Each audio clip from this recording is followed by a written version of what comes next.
কথায় আছে, অভীষ্ট লক্ষ্য আর লক্ষ্যে অবিচল থাকলে কোনো কাজই অসম্ভব নয়। স্বপ্ন পূরণের জন্য দরকার নিজের প্রতি বিশ্বাস, ধৈর্য, নিষ্ঠা আর একাগ্রতা। কথায় আছে, কোনো কাজে লেগে থাকলে তাতে সাফল্য একদিনে না আসলেও একদিন আসবেই। এসবেরই প্রকৃষ্ট উদাহরণ দক্ষিণ ২৪ পরগনা জেলার বারুইপুরের সপ্তপর্ণী বোস। অনেকেই যেখানে ব্যর্থ হলে হাল ছেড়ে দেয়, নিজের উপর বিশ্বাস হারায়, ডিপ্রেশনে গিয়ে ভাবে আমার দ্বারা কিচ্ছু হবে না, সেখানে সপ্তপর্ণী বোস হাল ছেড়ে না দিয়ে প্রতিবার ব্যর্থতার পরে কিভাবে ফিরে আসা যায়, কিভাবে নিজেকে নতুনভাবে গড়ে তোলা যায়, সেই চিন্তাটাই করে গিয়েছেন। নিজেকে মডিফাই করেছেন, নিজের ভুল ত্রুটিগুলি সংশোধন করার চেষ্টা করেছেন এবং আবারও লড়াইয়ের ময়দানে ফিরে গিয়েছেন।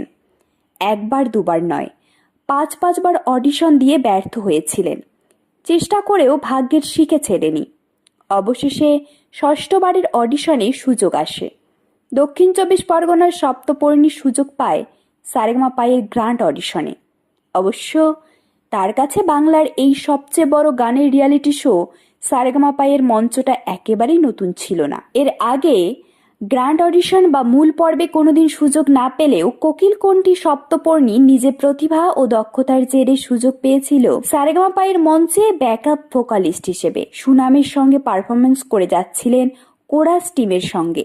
প্রতিযোগী হিসেবে না থাকলেও ৪টি সিজন কোরাস টিমে থেকে এত বড় মঞ্চ থেকে প্রাপ্তির ভাণ্ডার পূর্ণ করতে কখনই অলসতা করেননি সপ্তপর্ণী।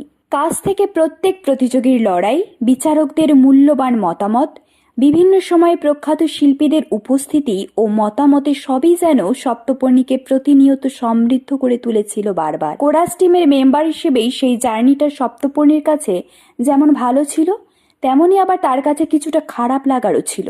ভালোটা ছিল সব প্রতিযোগীদের উদ্দেশ্যে বিচারকরা যা কমেন্ট করতেন সেটা সে খুব মন দিয়ে শুনতেন আর নিজেকে প্রত্যেক দিন একটা নতুন চেষ্টার পথিক তৈরি করতেন। আর খারাপ লাগার দিকটি হলো তার মনে একটা আশা ছিল যে সে কবে ওই মঞ্চের ঠিক মাঝখানটায় গাইবে। মনে তীব্র বাসনা আর সংকল্প নিয়ে সে প্রতিজ্ঞা করেছিল যে সে তার স্বপ্ন পূরণ করবেই। অবশেষে সারেগামাপা ২০২৪ লেভেল 1 আর লেভেল 2 পেরিয়ে তার গুরুজি ও গুরুমার আশীর্বাদে সপ্তপর্ণী এখন মূল মঞ্চে। একজন কোরাস শিল্পী থেকে মূল মঞ্চে ওঠার জার্নিটা সত্যি অনুপ্রেরণা যোগাবে যে কোনো উঠতি সঙ্গীত শিল্পীকে, যারা অল্পতে হাল ছেড়ে দেয়, নিজের উপর বিশ্বাস আর ভরসাটুকু হারিয়ে ফেলে। তার হাল না ছাড়া লড়াকু মনোভাব নিশ্চিতভাবে হাজার হাজার ব্যর্থ চরিত্রের ফিরে আসার জন্য এক অনুপ্রেরণার উৎস, সে বিষয়ে কোনো সন্দেহ নেই।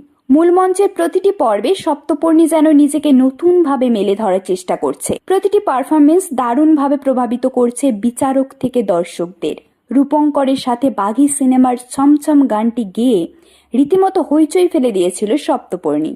সারেগামাপা ২০২৪ টপ 20-তে সুযোগ পেয়ে মূল মঞ্চে প্রতিটি পর্বে যেন রীতিমতো সাড়া ফেলে দিয়েছে দক্ষিণ ২৪ পরগনার বারুইপুরের সপ্তপর্ণী। আগামী দিনে সপ্তপর্ণী আরো ভালো করুক, নিজেকে প্রতিষ্ঠিত করুক, এই কামনাই করে তার অগণিত শুভাকাঙ্ক্ষী। সপ্তপর্ণী তার এই যাত্রাপথের জন্য বিশেষভাবে ধন্যবাদ জানিয়েছেন ঋষভ ভৌমিককে, যিনি তাকে কঠিন সময়গুলিতে সাপোর্ট করেছিলেন। কৃতজ্ঞতা জানিয়েছেন তার পরিবার ও জি বাংলা সারেগামাপায়ের মঞ্চকে।